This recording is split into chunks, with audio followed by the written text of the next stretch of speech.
अपना उत्तराखंड में आप सभी का बहुत स्वागत है। मैं हूं आपके साथ में अमनदीप। खबरों की शुरुआत करते हैं। देहरादून में हुई बीजेपी की एक अहम आंतरिक मीटिंग में संगठनात्मक मजबूती, बूथ प्रबंधन और सोशल मीडिया रणनीति को लेकर कई अहम बिंदुओं पर चर्चा हुई, लेकिन चर्चा के केंद्र में उत्तराखंड में प्रस्तावित एसआईआर रहा। मीटिंग में यह भी सामने आया कि BLA 1 बनाने में कांग्रेस अव्वल रही है और कांग्रेस ने बीजेपी से करीब 650 से ज्यादा बूथ लेवल एजेंट यानी कि BLA 1 बना दिए हैं।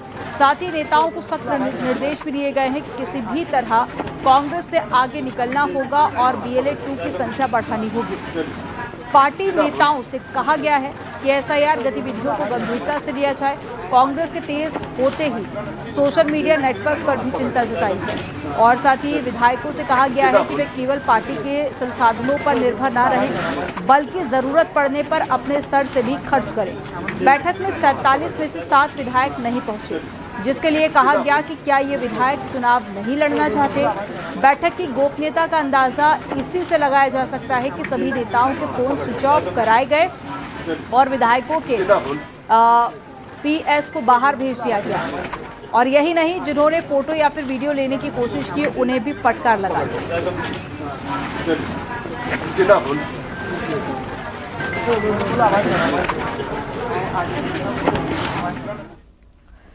बीजेपी ने 2027 की बिसात बिछानी शुरू कर दी है। सोशल मीडिया से लेकर पार्टी के आगामी एजेंडे पार्टी ने रविवार को तय कर दिए हैं। साथ ही विधायकों की बूथ लेवल की तैयारी को मीटिंग में टटोला गया है। आपको इस रिपोर्ट में दिखाते हैं।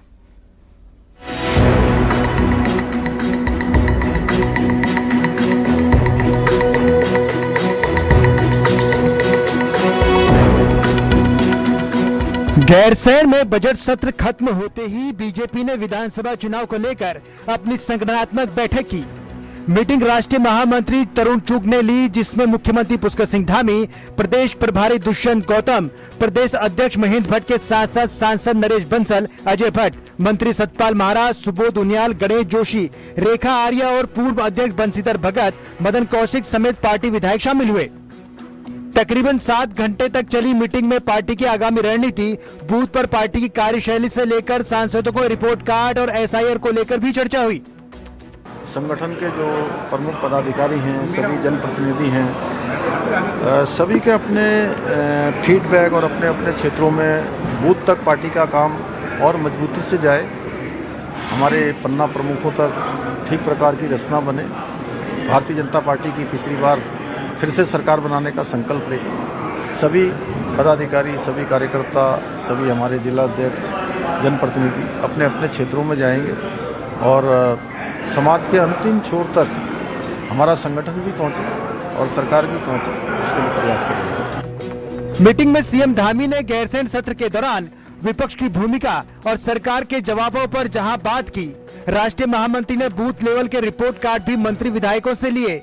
साथ ही 2027 के लिए कैसा काम करना है इसके टिप्स दिए गए और जिले स्तर पर भूमिका बढ़ाने के निर्देश दिए गए।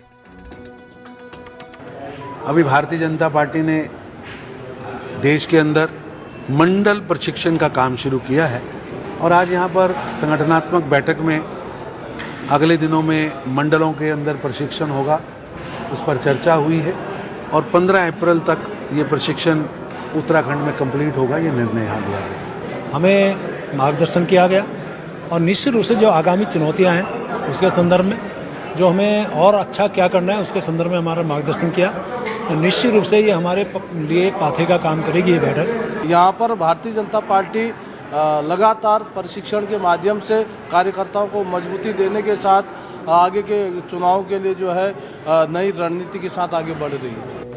2027 चुनाव कैसे जीतना है, इसकी रणनीति पर पार्टी काम करने लगी है और अपने वर्कर्स से लेकर पार्टी के टॉप लीडर्स को इस समय सोशल मीडिया पर बयानबाजी से लेकर मुद्दों पर कैसे खेलना है, इसकी कार्यशैली समझाई जा रही है। न्यूज़ 18 के लिए देहरादून से भारती सकलानी की रिपोर्ट।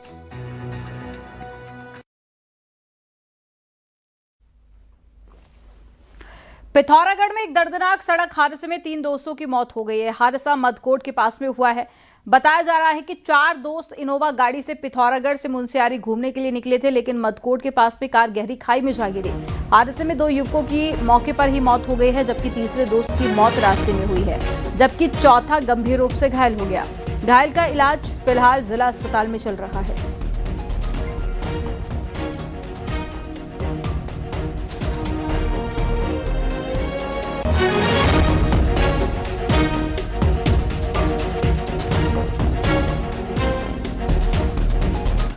रुड़की में मंगलौर भगवानपुर नेशनल हाईवे पर पनियाला गांव के पास में एक भीषण सड़क हादसा हो गया।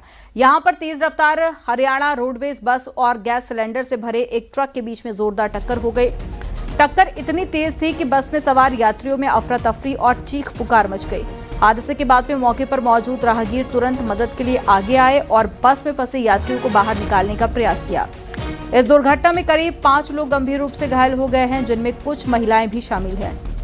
हादसे के बाद में हाईवे पर कुछ समय के लिए लंबा जाम लगा रहा।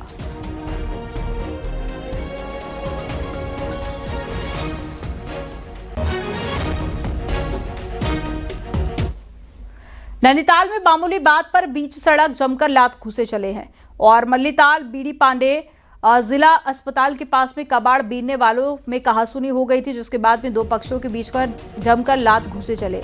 बीच चौराहे पर महिलाओं से लेकर बच्चों में जमकर मारपीट हो गई है। वहीं मौके पर मौजूद स्थानीय लोगों ने किस तरह से मामले को शांत कराया, मारपीट का वीडियो सोशल मीडिया पर काफी वायरल हो रहा है।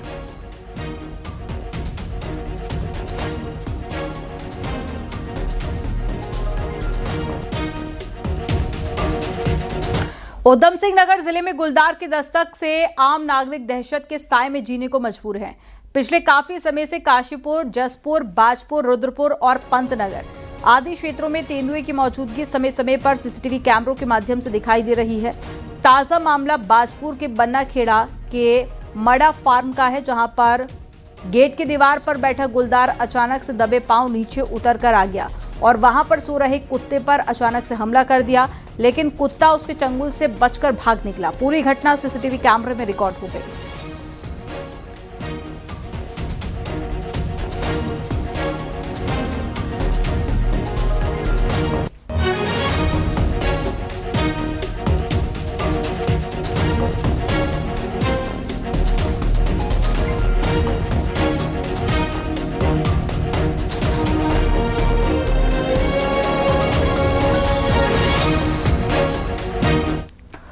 सुप्रीम कोर्ट के आदेश के बाद में राज्य विधिक सेवा प्राधिकरण और जिला प्रशासन के अधिकारियों ने हल्द्वानी में बनभूलपुरा रेलवे अतिक्रमण वाले इलाके का दौरा किया। इस इलाके में 19 मार्च से लेकर 31 मार्च तक प्रधानमंत्री शहरी आवास योजना के कैंप लगेंगे और कैंप अतिक्रमण प्रभावित इलाकों में 6 जगहों पर लगाए जाएंगे। राज्य विधिक सेवा प्राधिकरण के अधिकारियों की देखरेख में लगने वाले इन कैंप में जिला प्रशासन की टीम भी मौजूद रहेगी। जहां हम 19 तारीख से कैंप लगाने वाले हैं।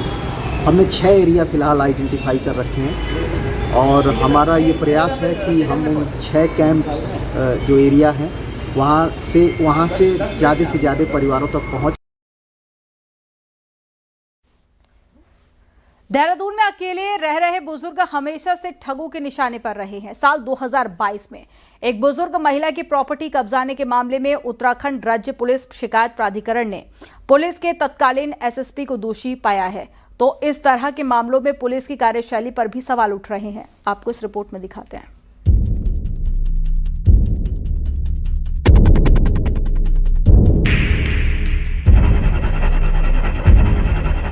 देहरादून के defence colony, Vasant Vihar, race course, Rajpur road ऐसे इलाके हैं जो रिहायशी होने के साथ साथ एकल बुजुर्ग दंपतियों के भी रहने की जगह है। इन लोगों के बच्चे या तो विदेशों में हैं या फिर अलग रह रहे हैं। ऐसे ही बुजुर्ग दंपतियों की प्रॉपर्टी भूमाफियाओं के निशाने पर रहती है और भूमाफिया इनकी प्रॉपर्टी किसी भी तरह हड़पने की फिराक में रहते हैं। हाँ, क्योंकि वो अकेले हैं, उनको लगता है कि कितना लड़ेंगे, परेशान। जैसे मेरे साथ हुआ, मेरे साथ क्या हुआ कि बहुत परेशान किया पड़ोसी ने और अब मुझ पे सिविल केस कर दिया झूठा। झूठा एक सिविल केस भी कर दिया कि मैं उसके वो देखिए प्लॉट के अंदर वाली जमीन बिकवाना चाहती हूँ। क्या आपको लगता है कि मैं इसकी जमीन बिकवाऊँ? कभी भी आपको लगता है मैं ऐसा करूँगी? वहीं पुलिस का कहना है कि लैंड फ्रॉड के केस को वो डील कर रहे हैं। आईजी लेवल पर कमेटी इस तरह के केस को देखती है। पुलिस की कोशिश रहती है कि जो उनके पास आए उन केस को देखें। देखिए, इसमें हमारे गढ़वाल रेंज स्तर पे आईजी रेंज के नेतृत्व में एक टीम लैंड फ्रॉड कमेटी के नाम से ऑलरेडी काम कर रही है। जो जहाँ पर जो बड़े मामले हैं वहाँ पर शिकायत दर्ज करके उन पर आगे की जो वैधानिक कार्रवाई है वो सुनिश्चित की जाती है। कई ऐसे मामले हैं जो उस लेवल तक नहीं जा पाते। ऐसे में हम लोग सर्कल अफसर जो अधिकारी हैं गजेटेड ऑफिसर से इसमें जांच करा के उनके खिलाफ वैधानिक कार्रवाइयाँ कर रहे हैं। बहरहाल पिछले कुछ सालों में उत्तराखंड में लैंड फ्रॉड के केस तेजी से सामने आए। पुलिस का इन केस पर ढीला रवैया अपने आप में कई सवाल खड़ा करता है। यही वजह है कि एक बुजुर्ग को इंसाफ राज्य पुलिस शिकायत प्राधिकरण से मिला। न्यूज़ 18 के लिए देहरादून से भारती सकलानी उनियाल की रिपोर्ट।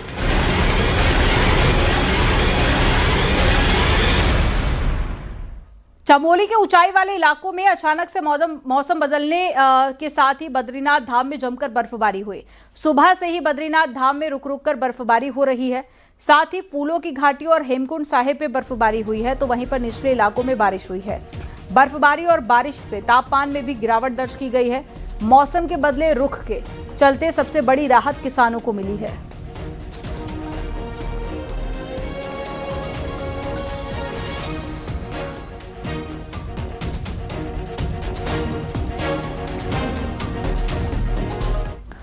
मौसम में बदलाव के साथ में रुद्रप्रयाग जिले में भी मौसम बदल गया है। वहीं केदारनाथ धाम में भी रविवार को जमकर बर्फबारी हुई है, जबकि निचले इलाकों में बारिश होने से तापमान गिर गया है। वहीं केदारनाथ धाम में भी कड़ाके की ठंड पड़ने लगी है, तो बर्फबारी के बीच में रुद्रप्रयाग पुलिस और आईटीबीपी के जवान मुस्तैदी से ड्यूटी कर रहे हैं।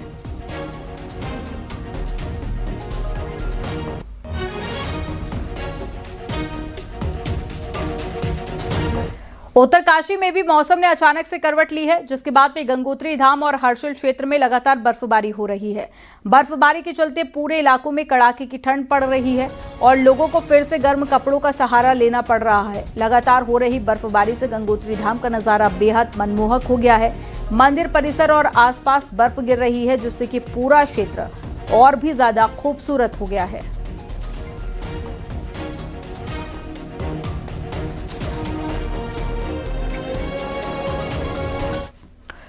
विश्व प्रसिद्ध पर्यटक स्थल औली में अचानक से मौसम बदल गया है। इसके साथ ही जहां पर बर्फबारी हो रही है, वहीं जो पर्यटक औली घूमने आए हैं बर्फबारी का आनंद लेते हुए नजर आए। औली, बद्रीनाथ धाम, फूलों की घाटी समेत नीति मलारी घाटी में भी जमकर बर्फबारी हो रही है, जिससे पूरे चमोली में एक बार फिर से शीतलहर बढ़ गई है।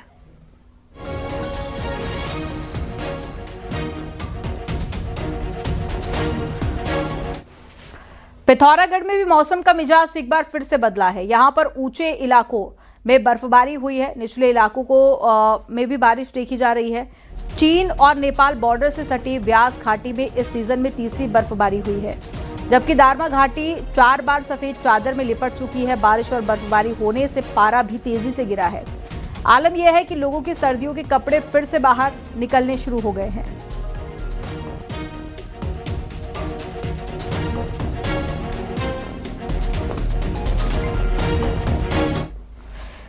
नैनीताल में मौसम ने अचानक से करवट ली है। जिले में तेज गरज के साथ में ओलावृष्टि भी हुई है, जिससे किसानों की चिंता बढ़ गई है। ओलावृष्टि के कारण फसलों और बागवानी को नुकसान पहुंचने की आशंका है। खासतौर पर फल उत्पादक किसान नुकसान को लेकर परेशान है। मौसम खराब होने से पहाड़ी इलाकों में ठंड और भी ज्यादा बढ़ गई है।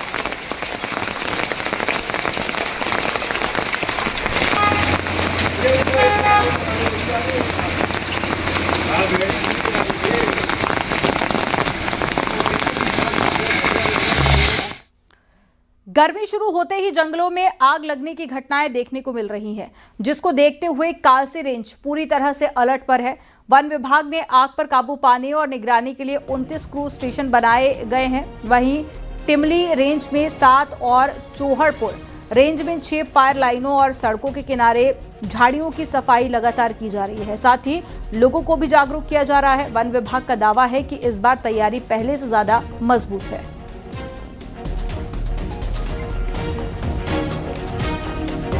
पूरे कालसी वन प्रभाग में 29 क्रूज स्टेशन है। टिमनी रेंज में जो है 7 क्रूज स्टेशन और चौड़पुर रेंज में भी 6 क्रूज स्टेशन है। हमारी जो है टीम लगातार फायर लाइनों को, सड़क के किनारों पर जो है झाड़ी कटान और जो है कंट्रोल बर्निंग का काम कर रही है। और मैं जो है आश्वस्त हूँ, इस बार पूर्व की भांति हम जो है फायर से लड़ने के लिए तैयार हैं।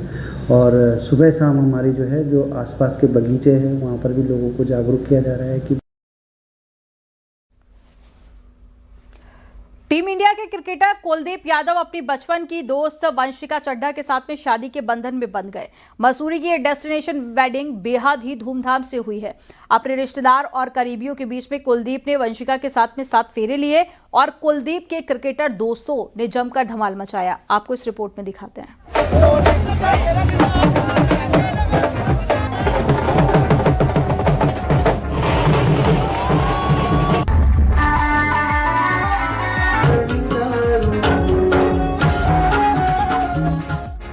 एक दूजे के हुए कुलदीप और वंशिका। मसूरी में ग्रैंड वेडिंग, जमकर सेलिब्रेशन। शादी के जश्न में झूमे बाराती। टीम इंडिया के क्रिकेटर कुलदीप यादव की जिंदगी की नई पारी की शुरुआत हो गई है। मैदान में तो उनका जलवा रहता ही है। अब वो अपनी हमसफर का हाथ थाम चुके हैं। कुलदीप और वंशिका एक दूजे के हो गए। 7 जन्मों तक साथ निभाने के संकल्प के साथ मसूरी के होटल सेवॉय में धूमधाम से शादी समारोह संपन्न हुआ। अपनी शादी के खास मौके पर कुलदीप शेरवानी में थे। शादी की खुशी उनकी मुस्कान बयां कर रही थी। वहीं वंशिका लहंगे में उनके साथ आगे बढ़ी। इस दौरान वहां पर मौजूद हर शख्स दोनों की तस्वीर अपने फोन में कैद करता दिखा। 7 फेरों के बाद कुलदीप ने वंशिका की मांग में सिंदूर भरा और इस तरह दोनों सदा के लिए एक दूसरे के हो गए। शनिवार सुबह करीब 8 बजे से शादी की रस्में शुरू हुई। शाम 4 बजे साफा बांधने की रस्म, 5 बजे धूमधाम से बारात निकली। घोड़ी पर चढ़कर कुलदीप अपनी दुल्हनिया लेने निकले। रात 8 बजे वैदिक मंत्रोच्चार के बीच 7 फेरे पूरे हुए। मसूरी की हसीन वादियों के बीच कुलदीप की शादी में शामिल हुए बारातियों ने जमकर धमाल मचाया। उनके करीबी और कई क्रिकेटर दोस्त शादी में शामिल हुए। युजवेंद्र चहल, तिलक वर्मा बैंड बाजे के साथ जमकर थिरके।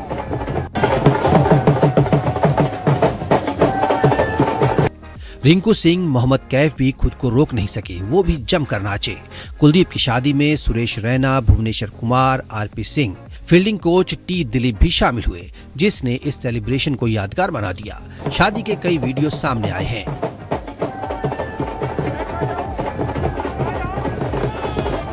बाबा बागेश्वर, धीरेन्द्र शास्त्री भी कुलदीप की शादी में मसूरी पहुंचे। कुलदीप यादव को बालाजी का पटका पहनाकर नव दंपति को आशीर्वाद दिया। इससे पहले संगीत सेरेमनी भी धूमधाम से हुई। जैसे ही कुलदीप और वंशिका की झलक दिखी, शादी में मौजूद मेहमान खुशी से शोर मचाने लगे। दोनों साथ में झूमते हुए दिखे। कपल को भर करके आशीर्वाद मिल रहा है। कुलदीप के दोस्त क्रिकेटर युजवेंद्र चहल उन्हें हल्दी लगाते दिखे। इस दौरान भी दोनों की मस्ती चलती रही। चहल ने वंशिका को भी हल्दी लगाई। मसूरी में जश्न का माहौल पूरी तरह क्रिकेट के रंग में रंग गया। कुलदीप और वंशिका अब एक नए सफर पर निकल पड़े हैं। उनके फैंस उन्हें शादी की शुभकामनाएं दे रही हैं। दोनों ने पिछले साल जून के महीने में सगाई की थी। कुलदीप और वंशिका की बचपन में दोस्ती हुई, बाद में दोस्ती प्यार में बदल गई। शादी के बाद अब 17 मार्च को लखनऊ में रिसेप्शन होगा। वर्ल्ड कप जीतने के बाद कुलदीप के लिए ये बड़ा मौका है, क्योंकि उनकी जिंदगी के साथ एक नया चैप्टर जुड़ गया है। उनकी शादी का ये जश्न बेहद यादगार रहा, जहां उनके रिश्तेदार और क्रिकेटर दोस्तों ने अपनी मौजूदगी से 4 चांद लगा दिए। Bureau report, news 18, UP, Uttarakhand.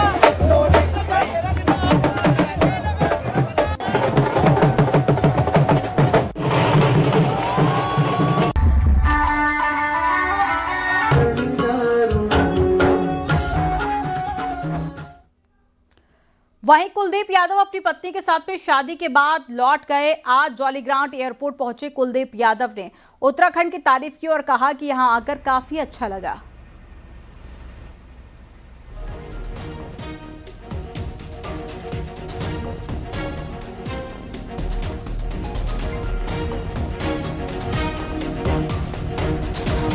Rudrapur शहर के जगतपुरा में उस समय हड़कंप मच गया जब मां के अंतिम संस्कार से लौटे 3 सगे भाइयों के बीच में विवाद इतना बढ़ गया कि मामला खूनी संघर्ष में बदल गया।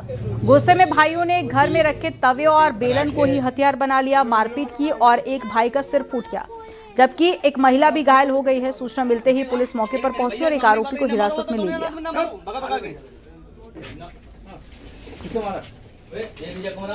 को उसके जेठ और देवर ने बुरी तरह से मारा है। महिला की रीढ़ की हड्डी शायद डैमेज हुई है। तो मैंने 112 पर भी सूचना दे दी और 108 को भी सूचना दे दी है। कौन लोग हैं जो ये आपस परिवार के लोग हैं, उनके जेठ देवर हैं। क्या बता रहे हैं कि इनकी आज की माता जी का देहांत हो गया था और माता जी देहांत करके संस्कार करके सुना अभी आए थे, आकर के शराब पी के इन्होंने घर में झगड़ा कर लिया। उत्तराखंड में आज फूलदेई का पर्व धूमधाम के साथ में मनाया गया। हल्द्वानी में भी फूलदेई का उत्साह देखने को मिला है। सुबह से ही बच्चे पड़ोस के घरों में फूल लेकर पहुंचे और इन बच्चों ने फूलदेई छम्मा देई कहते हुए घरों की दहलीज पर फूल बिखेर दिए और सभी की मंगल कामना की है।